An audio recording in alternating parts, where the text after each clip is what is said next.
Class 7 all my dear students, good morning. I hope so कि आप लोग अच्छे हो। आज के क्लास में मैं चैप्टर 4 रैशनल नंबर एक्सरसाइज 4.5 यानी एंडिंग पे चल रहे हैं। तो today the first topic is multiply of rational numbers. Rational numbers का मल्टीप्लाई हम लोग कैसे करते हैं। मैंने फ़ोटो क्लिक करके क्वेश्चन पेपर भेज दिया है एक्सरसाइज को। अब मैं आपको समझाने जा रहा हूँ, एक्सप्लेनेशन है ये। तो मल्टीप्लाई करना है रैशनल नंबर का। जैसा कि आप देख पा रहे हैं क्वेश्चन 1A में 3/4 मल्टीप्लाई 5/7 इनको मल्टीप्लाई करना है। तो वेरी सिंपल वे में हमने क्या किया, मल्टीप्लाई के लिए मल्टीप्लाई का रूल है न्यूमरेटर टू न्यूमरेटर, यानी ऊपर वाले को ऊपर वाले से और नीचे वाले को नीचे वाले से मल्टीप्लाई करते हैं।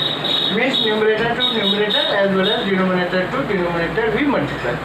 तो देखो दोनों को हमने मल्टीप्लाई का साइन के साथ में ले लिया, ऊपर भी और नीचे वाले को भी ले लिया।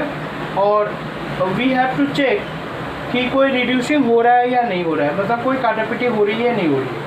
तो we can clearly visualise here that no any data is going to reduce, काटापिटी नहीं हो रहा है।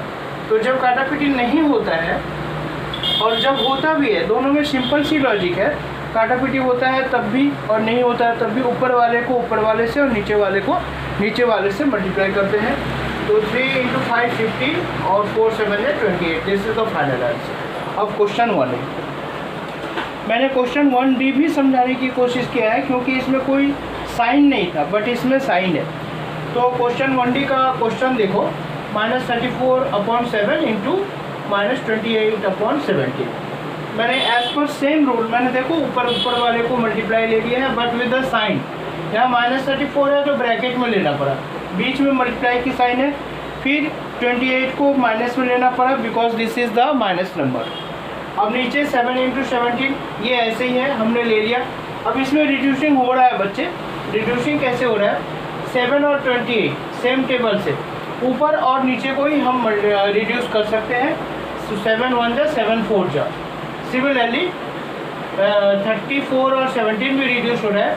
17 1 जा 17 2 जा 34। रिड्यूसिंग का रूल क्या है, हम लोग रफ में एचसीएफ फाइंड कर देते हैं और जो एचसीएफ आंसर आता है उसी से दोनों नंबर को रिड्यूस करते हैं इन दिस वे। मैंने पहले भी बोला था, बाद में बोला था, अगर रिड्यूस होता है तो भी ऊपर मल्टीप्लाई और नहीं होता है तो भी। तो यहाँ नहीं हुआ है तो भी ऊपर मल्टीप्लाई, नीचे मल्टीप्लाई। और यहाँ देखो हो रहा है तो भी अल्टीमेटली इसके बाद कोई रिड्यूसिंग नहीं होगा तो ऊपर मल्टीप्लाई, नीचे मल्टीप्लाई। इन दिस वे -2 × -4 हमारा जो रिड्यूस का आंसर आया है। तो माइनस इंटू माइनस प्लस होता है, 2 4 जा 8, तो 8 आया और 1 1 जा 1। 8/1 का मतलब होता है 8, because any number divided by 1 the number itself answer में आ जाता है। In this way 1D I hope so कि आपको वेरी क्लियर हुआ होगा। अब आते हैं टॉपिक 2 पे। डिफरेंस का मतलब होता है मैथ्स में माइनस फाइंड करना, सब्ट्रैक्ट फाइंड करना। तो कुछ है नहीं, 1 2 ब्रैकेट किया हुआ है और बीच में मल्टीप्लाई का वर्कआउट है, लेकिन फाइंड करना है माइनस का। तो पहले ब्रैकेट में we can see that work out क्या है, मल्टीप्लाई का है। तो हम मल्टीप्लाई का जो अभी रूल हमने सीखा था उसी पे चलेंगे।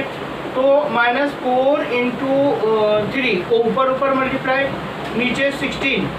तो रिड्यूसिंग हो रहा है 4 और 16 का। तो 4 1 जा 4 4 जा 3 तो होगा नहीं। और जो नेक्स्ट है बीच में माइनस की साइन है, कीपिंग द साइन सेम। जो नेक्स्ट है वो 5 2 को ज्वाइन कर लिया और इसमें कोई रिड्यूसिंग नहीं हुआ।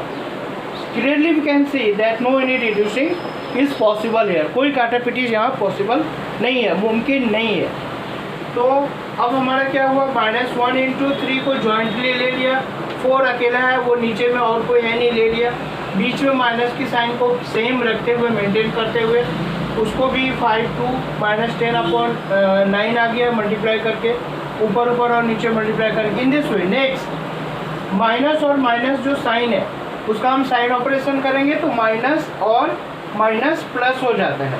इन this way very clearly we have got -3/4 + 10/9। अब हमारे ये पहले ही मैंने सिखा रखा है आपको, ये प्लस के फॉर्मेट में आ चुका है। तो एलसीएम, नीचे का एलसीएम लेते हैं तो एलसीएम ऑफ 4 and 9 36 हुआ। अब इसकी वर्कआउट मैंने पहले ही सिखा चुका है। एलसीएम आंसर 36 लाने के लिए 4 में मल्टीप्लाइड बाई 9, तो एज पर रूल ऊपर भी मल्टीप्लाइड बाई 9। अब 10/9 में मल्टीप्लाइड बाई 4, तो एज पर रूल ऊपर भी मल्टीप्लाइड बाई 4। इस केस में इसका कैलकुलेशन ये, इसका कैलकुलेशन ये। 36 का एलसीएम 36 -27 प्लस 40 जॉइंटली लेने के बाद -27 प्लस 40 का रिजल्टेंट या आंसर होगा 13/36। नीचे में ये वाला सेम रहेगा। In this way we have got the answer of third A. You can match the answer also with your answer C. हो गया। अब टॉपिक 3 में आते हैं, सिंप्लीफाई दिया हुआ है, बस वर्कआउट देख लो, ये भी सेम है। ब्रैकेट में मल्टीप्लाई का वर्कआउट है, प्लस साइन, फिर ब्रैकेट में मल्टीप्लाई का वर्कआउट है, प्लस साइन, फिर ब्रैकेट में मल्टीप्लाई का वर्क। मल्टीप्लाई का ही हो रहा है, इसमें सिंगल था, इसमें डबल हुआ, इसमें देखो 3 है, मतलब सेम वर्कआउट पे हम लोग चल रहे हैं, same procedure, maintaining the same procedure. Jointly ले लिया। जो रिड्यूसिंग हुआ बच्चे, वो मैंने रिड्यूसिंग करके दिखाया आपको। और रिड्यूसिंग के बाद का रूल क्या होता है, ऊपर ऊपर और नीचे नीचे मल्टीप्लाई। तो we have got this, we have got this, we have got this. अब देखो इसकी फॉर्मेट जो है फिर से प्लस वाला आ गया। प्लस का रूल क्या है, नीचे वाले डिनोमिनेटर्स का वी फाइंड एलसीएम। तो एलसीएम ऑफ 1 15 एंड 5 का एलसीएम 15 हुआ। With the same logic, with the same rule solve करके वी हैव गॉट -88/15। बट इसमें बट क्या है कि इसका जो आंसर दिया हुआ है वो 88/15 है बुक में, but I am getting hair -88/15। So if any type of correction और एरर अगर आता है इन केस, तो आप लोग इसको रीसॉल्व कर लेना। बट मैंने देखा है कहीं मेरा मिस्टेक नहीं हो रहा है। इन दिस वे अब हम जाते हैं क्वेश्चन टॉपिक 4 पे, मल्टीप्लिकेटिव इन्वर्स। मल्टीप्लिकेटिव इन्वर्स का मतलब ये होता है बच्चे, जो न्यूमरेटर है और डिनोमिनेटर है, डिनोमिनेटर चला जाएगा न्यूमरेटर के प्लेस पे और न्यूमरेटर आ जाएगा डिनोमिनेटर के प्लेस पे। This is called multiplicative inverse.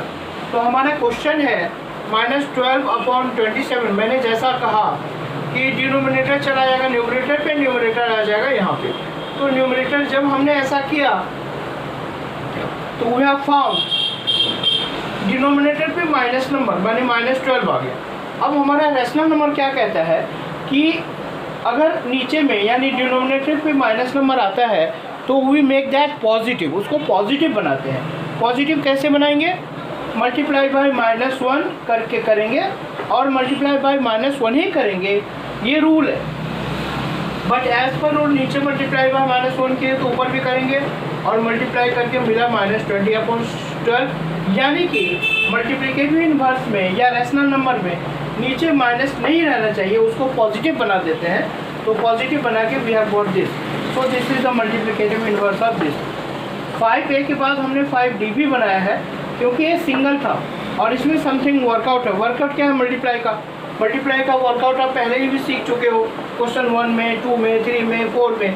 तो मल्टीप्लाई को जॉइंटली लिया, रिड्यूसिंग हो गया, रिड्यूसिंग होके हमारा आंसर आया -1/1। रिड्यूसिंग होके -1/1 आंसर आया।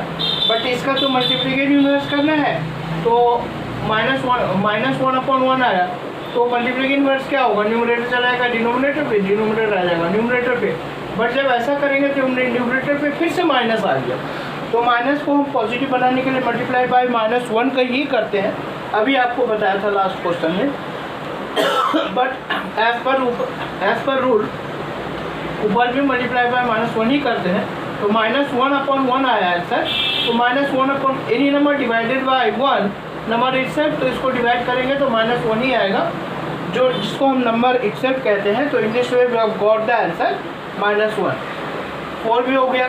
अब क्वेश्चन 5, 6, 7 आपको खुद ही करना है, सेम क्वेश्चन है।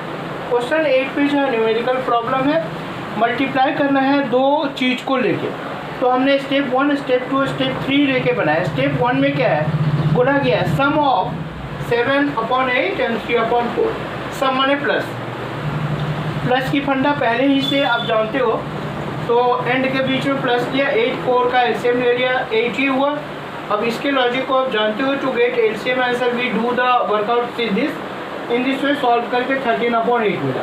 स्टेप 2 में भी वही है, सम ऑफ 11/13 है -5/26 you can see, you can clearly watch on your question paper, in your question paper 10 के जगह प्लस का साइन लेके नीचे का एलसीएम लिया, LCM of 13 and this short करके वी हैव गॉट माइनस, नहीं वी हैव गॉट 17/26। अब स्टेप 3 में करना क्या था, दोनों को मल्टीप्लाई करना था, तो हमने क्लियरली लिखा है स्टेप 3 में multiply step 1 by step 2। Step 1 को स्टेप 2 से मल्टीप्लाई करना है। स्टेप 1 का मतलब स्टेप 1 का आंसर और स्टेप 2 का मतलब स्टेप 2 का आंसर। दोनों को जब मल्टीप्लाई कर रहे हैं तो मल्टीप्लाई के रूल से दोनों को जॉइंटली लेके जो रिड्यूसिंग हुआ उसको रिड्यूसिंग किया और आफ्टर रिड्यूसिंग ऊपर ऊपर और नीचे नीचे multiply, in this way we have got the answer 17/16। So this is the final answer question 8। 9 भी सेम है। 10 जो है आप कोशिश करोगे इन दिस वे। आज के क्लास में होमवर्क मैंने यहाँ लिखा है कॉर्नर पे 1 to 10 डू ऑल, ये एक्सरसाइज आपके आज के क्लास में फिनिश हो गया ओवर एंड आउट।